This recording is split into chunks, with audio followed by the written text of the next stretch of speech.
Hello everyone, कैसे आप सब।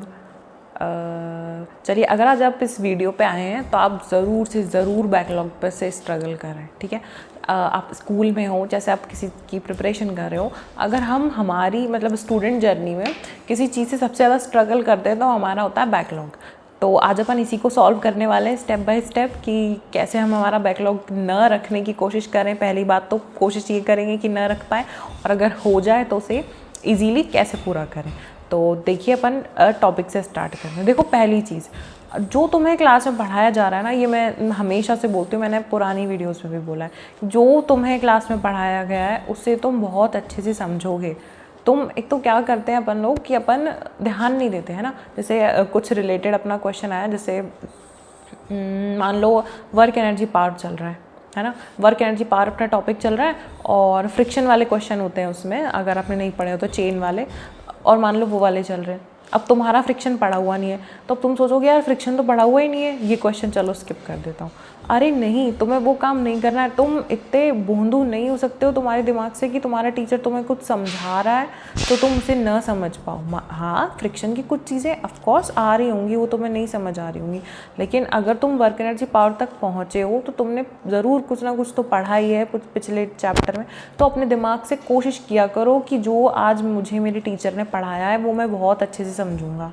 आज फ्रिक्शन आया, मान लो स्टैटिक फ्रिक्शन वाला क्वेश्चन था वो, तो आज ही जाके तुम्हें पहला ही मेरा मेन टॉपिक ये है कि आप पहले ही जाके, जैसे स्टैटिक फ्रिक्शन वाले क्वेश्चन आए तो आप स्टैटिक फ्रिक्शन पढ़ लो जाके आज ही। मतलब जो आज चीज़ यूज़ हुई है क्लास में, आज आपको उसको पढ़ के ख़त्म करना है,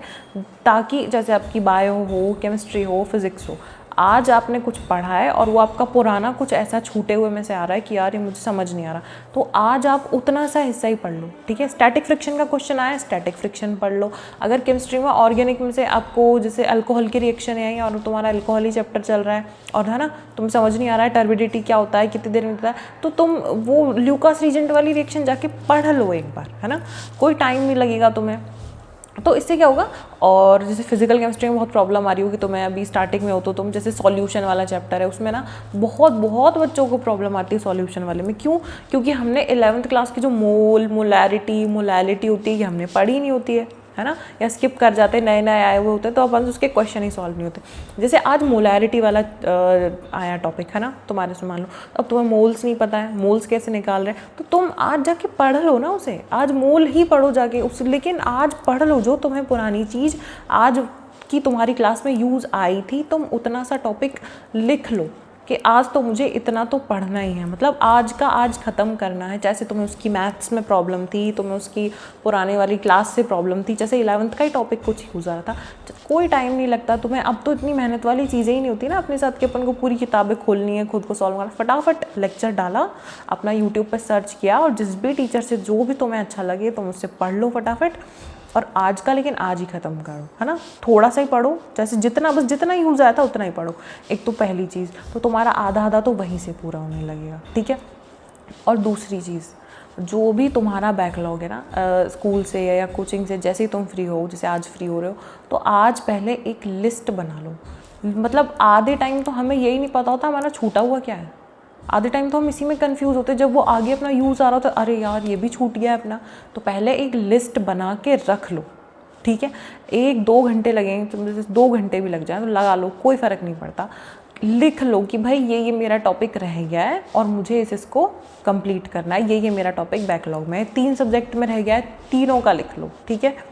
तीनों का लिख लो, कोई फ़र्क नहीं पड़ता है, 3 का भी रह सकता है। अभी स्टार्टिंग में अपन पढ़ाई स्टार्ट करते हैं तो अपन को होती है प्रॉब्लम पढ़ने में, यार जैसे अपन 10th तक भी ऐसे बच्चे होते हैं कि यार अपन नहीं पढ़ते, अब 11th से अचानक से आता है अपने अंदर कि यार नहीं पढ़ना है, तो अपन क्या होता है थोड़ी सी पढ़ाई शुरू करने में अपन को प्रॉब्लम होती है, जनरली होती है, क्योंकि मुझे भी होती थी, मैं भी ऐसी थी, है ना। तो क्या करो, सबसे पहले लिख लो कि यार मेरा ये बैकलॉग रह गया है और मुझे इसे पूरा करना है। नहीं तो तुम नोटिस करना बहुत बार ऐसा होगा, तुम्हें पता ही नहीं चलेगा यार अच्छा मेरा ये टॉपिक भी रह गया था, मैंने ये पढ़ा ही नहीं था। तो तुम लिख लो एक बार, है ना, एक बार एनसीईआरटी उठा लो या तुम्हारा सिलेबस अगर तुम्हारे पास प्रिंट आउट है तो उसे निकाल लो और कोशिश कर लो फटाफट कि जितना फटाफट हो सके उतना फटाफट में लिख लो, एक जगह नोट डाउन कर लो। नोट डाउन कर लिया, ठीक है, और फिर क्या करो, तुम दूसरा स्टेप क्या करोगे तुम उसको करने के लिए, तुम उसकी वीडियोस, मैं नहीं कह रही हूँ देखनी नहीं उसे चला के, जैसे तुम्हें लॉज ऑफ मोशन नहीं पढ़ा हुआ है तुम्हारा, तो तुम फटाफट यूट्यूब पर सर्च करो लॉज ऑफ मोशन, जैसे वो 4 घंटे का है, 5 घंटे का है, 10 घंटे का है, ठीक है। हो सकता है किसी का 1 शॉट में हो, या बहुत सारे टॉपिक वाइज तुम्हें डाला होगा एक घंटे की वीडियोस में, तो तुम उनकी टाइमिंग लिख लो कि यार ये लॉज ऑफ मोशन पूरा जोड़ के मेरे पास 10 घंटे का है या 12 घंटे का है, वर्क एनर्जी पावर इतनी देर का है, या क्वांटम मैकेनिक्स तो अभी खैर अभी बहुत आगे है, अभी तो आई नहीं होगी, इलेक्ट्रोस्टैट्स रह गया है, इलेक्ट्रोस्टैटिक बहुत अच्छे से पढ़ना, देखो फिजिक्स में एक जनरल एडवाइस दे रही हूँ, ये तो 12th में ना, पूरी 12th में काम आते हैं स्टार्टिंग के फॉर्मूले, है ना। तो इलेक्ट्रोस्टैट्स नहीं आता है तुम्हें, तो तुम लिख लो पहले टॉपिक, मतलब हर एक टॉपिक होता है चैप्टर में छोटा छोटा, अगर सिलेबस प्रिंट आउट है बहुत ही अच्छी बात है, उसको फटाफट लिख लो, नहीं तो सिलेबस ऑनलाइन निकाल लो, देख लो और लिख के रख लो कि यार ये टॉपिक मुझे बैकलॉग में है और मुझे इन्हें पढ़ना है, ये तुम सबसे पहले करोगे। दूसरा तुम काम करोगे कि उसको क्या करोगे, फटाफट यूट्यूब पर सर्च करोगे और उनकी टाइमिंग लिख लोगे कि यार ये टॉपिक इतनी देर का है, ये टॉपिक इतनी देर का। अब बात आती है इसको पूरा कैसे करें, हमारे पास तो दिन में उतना ही टाइम है, आधे टाइम हम स्कूल चले जाते हैं और हम फिर हमारी ऑनलाइन कोचिंग क्लास, वैसे मोस्ट ऑफ द बच्चों का आजकल शेड्यूल यही होता है, स्कूल चले जाते हैं और फिर कोचिंग करते हैं, या कुछ ड्रॉपर्स होते हैं उनके पास तो फिर भी चलो टाइम निकाल लेते हैं वो लोग अपनी ऑनलाइन या ऑफलाइन कोचिंग से। तो स्कूल वाले बच्चों के साथ प्रॉब्लम होती है कि अब इसे पूरा कैसे करें, ठीक है। और अगर आप स्कूल और कोचिंग वाले बच्चे हो, जैसे आपकी ऑनलाइन कोचिंग शाम वाली है वो ठीक है, कुछ भी हो सकती है ऑनलाइन ऑफलाइन, है ना। तो प्रॉब्लम क्या होती है, स्कूल में क्या करते हैं कि मान लो कुछ अलग चल रहा है, स्कूल में अपने अलग टॉपिक चल रहे हैं, स्कूल में मान लो फर्स्ट बुक स्टार्ट कर दी, इलेक्ट्रोस्टैटिक से स्टार्ट किया है ना, और जो अपनी कोचिंग में है या ऑफलाइन ऑनलाइन जो भी आप पढ़ रहे हो वहाँ तुम्हें ऑप्टिक्स से स्टार्ट कराया, या वाइस वर्सा हो सकता है, स्कूल में ऑप्टिक्स हो गई है, वहाँ पे इलेक्ट्रोस्टैटिक हो गई है, तो तुम्हें प्रॉब्लम हो रही है ना, या केमिस्ट्री में कुछ आगे पीछे कर दिया, साथ साथ चल रहा है तो बिल्कुल कोई बात ही नहीं कि फिर तो टाइम मिल ही जाएगा तुम्हें, है ना, 2 बार पढ़ोगे। अगर ऐसा चल रहा है अलग अलग, भाई मेरा सिलेबस अलग अलग चल रहा है, देखो अगर तुम 2-3 महीने से पढ़ते आ रहे हो या तुम नहीं समझ पा रहे हो, अगर तुम 2-3 महीने से पढ़ते आ रहे हो तो तुम्हें पता चल जाएगा कि यार मुझे क्या चाहिए, तुम्हें स्कूल में मार्क्स चाहिए तुम उसके हिसाब से पढ़ो, कोचिंग में मार्क्स चाहिए उसके हिसाब से पढ़ो, या तुम्हें तुम्हारा एंड वाला रिजल्ट चाहिए कि यार मुझे तो सिलेक्शन चाहिए, नीट में हो जैसे जेई में, तुम उस हिसाब से एक चीज़ पे स्टिक कर जाओ कि यार ठीक है मुझे ऑनलाइन देखना। नहीं तो बहुत सबसे बड़ा मैस होता है इसमें कि यार स्कूल भी जा रहे हैं और कोचिंग भी जा रहे हैं, अब ना स्कूल का बैलेंस हो रहा है और ना कोचिंग का बैलेंस हो रहा है, तो एक चीज़ पे बिल्कुल स्टिक कर जाओ और बिल्कुल मान लो कि यार यही फॉलो करना है। अगर तुम्हें लगता है कि 12th में अच्छे मार्क्स लेके आना, स्कूल पे ध्यान देना है तो बिल्कुल उस पर ध्यान दो, एग्ज़ाम पे ध्यान देना है तो बिल्कुल उस पर ध्यान दो। अब वो तुम्हारे ऊपर है, हो सकता है स्कूल्स में तुम बहुत अच्छा पढ़ रहे हो, अगर कोचिंग ली है तो उस पर बिल्कुल भरोसा करके टिक जाओ, उस पर एक चीज़ को ठान लो कि यार ये, नहीं तो वो भी तुम्हारी बैकलॉग का बहुत बड़ा रीज़न हो जाएगी, तुम दोनों में झूलते ही जाओगे स्कूल में और कोचिंग में, ठीक है। तो तुम्हें करना क्या है, तुम एक चीज़ पे स्टिक हो गए, मान लिया अब तुम्हारे पास टाइमिंग लिखी हुई है, तुम्हारे पास ये लिखा हुआ है तुम्हें स्कूल का फॉलो करना है या कोचिंग का फॉलो करना है, अब तो ये भी लिखा हुआ है कि भाई क्या क्या मुझे पढ़ना है। टाइम कैसे निकालोगे, अब देखो जहाँ तुम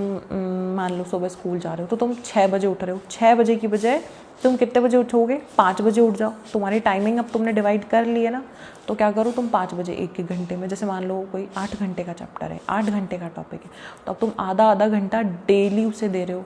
है ना। तो मान लो बहुत बड़ा टॉपिक था तो तुम्हें आसानी हो जाएगी कि यार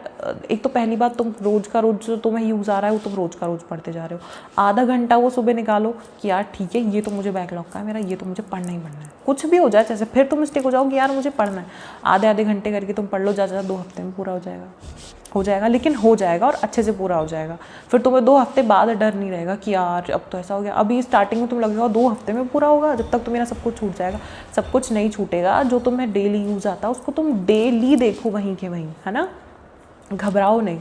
वहीं देख लिया ठीक है, आधा घंटा तुम वहाँ, और आधा घंटा तुम सोने से पहले कि यार आधा घंटा उठूँगा उसके बाद में दूंगा मेरे बैकलॉग को, और आधा घंटा मैं बाद में और सोने से पहले दूंगा, ये कर सकते हो। और अगर तुम ट्रैवल करते हो जैसे बस से कर रहे हो, ऑटो से कर रहे हो, और खुद के व्हीकल से जा रहे हो तो बात अलग है, बाकी अगर तुम बस ऑटो या टेम्पो से करते हो तो तुम्हें वहाँ पे भी टाइम मिलता है, तुम लोग क्या टाइम वेस्ट करते हो, वहाँ पे यूज़ कर लो, फटाफट देख लिया, अपने पास वीडियो और ईयरफोन हमेशा रखा करो ताकि तुम फटाफट सर्च करो और देख लो,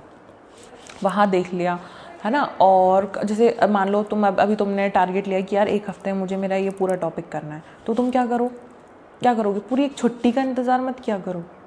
है ना, चलो छुट्टी वाला टॉपिक बाद में लेते हैं, जैसे एक हफ्ते में पूरा करना है तो तुम अभी क्या किया करो उसमें ना, जैसे तुम तुम्हारा खाना स्किप करो, सोना स्किप करो, कुछ भी करो, जैसे तुम एक्सरसाइज खेलने जा रहे हो, तुमने कुछ ज्वाइन किया हुआ है या तुम गाने सुनते हो, उसको छोड़ दो, उसको छोड़ दो। और मान लो तुम्हें ऐसे तुम एडिक्ट हो गए हो कि बस रील चले जा रही है और तुम छोड़ नहीं पा रहे हो, तो तुम एक बार, बस एक बार अपने दिमाग से कह दोगे ना कि छोड़ना है, एक बार बंद करो, सिर्फ एक बार बंद कर दो कि यार बहुत ज़्यादा, तो भी एक बार इतनी हिम्मत लाओ कि बंद कर दे। एक बार बंद करके ना उठ जाओ, कोई मम्मी का काम करे हो जाके, बिल्कुल तुम्हारा दिमाग ही हट जाएगा तुम्हारी रील से, फिर अपना पढ़ने बैठो, लेकिन अपना टाइम मैनेज करो, है ना। और मैंने तुम्हें बोला स्कूल वाली और या कोचिंग वाली एक चीज़ पे लाई कर जाओ, दोनों में फंसोगे तो बहुत बैकलॉग हो जाएगा, ठीक है। आप वहाँ आपका टाइम यूज़ कर सकते हो, और डेली जो ये यूज़ आ रहा है उसको डेली का डेली पढ़ लो, है ना। कितना भी बैकलॉग हो तुम्हारा, ज़्यादा से ज़्यादा तुम्हें महीना भर लगेगा, अभी तो स्कूल स्टार्ट ही हुए हैं, कोचिंग वगैरह ज़्यादा तुम्हें 1 महीना लगेगा, लेकिन डेली का डेली पढ़ो। सुबह दिन का 2 घंटे निकालो, तुम 1 से 2 घंटे भी ना निकाल पाओ, मान लो तुम स्कूल भी जा रहे हो, कोचिंग भी जा रहे हो और अपनी सेल्फ स्टडी भी करनी है, उस बीच में तुम्हारा कोई टेस्ट आ गया तो तुम्हें टेस्ट के लिए भी तैयारी करनी है, और हो सकता है शायद वो टॉपिक तुम्हारा टेस्ट में भी आ रहा हो, है ना। तो उतना उतना पढ़ते जाओ, साथ साथ डरो मत और उसको छोड़ो मत। मान लो 7 दिन बाद टेस्ट है तो थोड़ा कहीं और से एडजस्ट कर लो टाइम, भाई सुबह जल्दी उठ जाएंगे या थोड़ा, देखो मेहनत तो करनी पड़ेगी, है ना। तो आप लोग ऐसे करिए, और एक साथ करने की कोशिश मत करो। बैकलॉग को कभी ये मत सोचा करो कि यार मैं तो पूरे 2 दिन की छुट्टी आएगी मेरी और मैं 2 दिन में पूरा पढ़ लूँगा, फिर जो तुम्हारा साथ साथ चल रहा है उसको कैसे पढ़ोगे, ये भी प्रॉब्लम हो जाती है ना। अब जो साथ चल रहा है उसको नहीं पढ़ पाएंगे हम, वो भी एक बहुत बड़ी प्रॉब्लम हो जाती है। तो उसको ऐसा टुकड़ों में पढ़ोगे ना चीज़ें, मेरे अकॉर्डिंग एज अ स्टूडेंट मैं जो तुम्हें बता रही हूँ, तुम्हें बहुत आसानी होगी, है ना। तो क्या किया करो, टुकड़ों में बांट लिया करो। सबसे पहले लिख लो क्या क्या टॉपिक रह गए, कितने टाइम के हैं, और उसको डिवाइड करके उसको तोड़ के पढ़ने की कोशिश करो। एक साथ पढ़ने की कोशिश मत करो। अगर तुम्हारा दिमाग है, देखो तुम कर सकते हो तो बिल्कुल कर लो, लेकिन वैसे अगर आसानी तुम चाहते हो कि यार मैं आसानी से कर लूँ, मैं भी नया नया पढ़ने लगा हूँ, तो तुम तोड़ के करो चीज़ें, तुम्हारे लिए बहुत आसानी होगी, ठीक है। और कोई प्रॉब्लम हो आपको इससे बैकलॉग से रिलेटेड तो आप मुझसे पूछ सकते हैं कमेंट में, मैं आपको बिल्कुल बताने की जितना अच्छे से बताने की कोशिश कर सकती हूँ उतने अच्छे से आपको बताऊँगी। और आपको और किसी टॉपिक पे प्रॉब्लम हो, फिजिक्स केमिस्ट्री बायो, मैं तीनों पढ़ाती हूँ, तो आप तीनों में आपको जिसमें प्रॉब्लम हो, बहुत अच्छे से तो नहीं पढ़ा या मेरे पास इतना टाइम नहीं है या पढ़ा पाऊँगी, बट हाँ आपको तीनों से सब्जेक्ट से रिलेटेड कोई भी प्रॉब्लम हो तो आप मुझसे तीनों पूछ सकते हो। अब ये नहीं हो तुम मुझसे एडवांस के सवाल पूछ रहे हो, वो नहीं कह रही हूँ। पढ़ने में कोई प्रॉब्लम आ रही है, कोई छोटी मोटी दिक्कत आ रही है तो तुम बिल्कुल मुझसे पूछ सकते हो, मैं तुम्हें पूरा बताने की कोशिश करूँगी। और अगर कुछ बड़ा भी पूछ लोगे तो खुद पढ़ के समझ के तुम्हें बताने की कोशिश करूँगी, लेकिन मैं तुम्हें अच्छे से बताऊँगी। और आगे आपको किस टॉपिक पर वीडियो चाहिए आप मुझे वो भी सजेशन दे सकते हो, नहीं तो मैं आपके लिए खुद से बनाऊँगी। और नेक्स्ट वीडियो के लिए स्टे ट्यून, ऐसे ही मैं आपको अच्छी अच्छी टॉपिक और बातें बताती रहूँगी। चलिए बाय।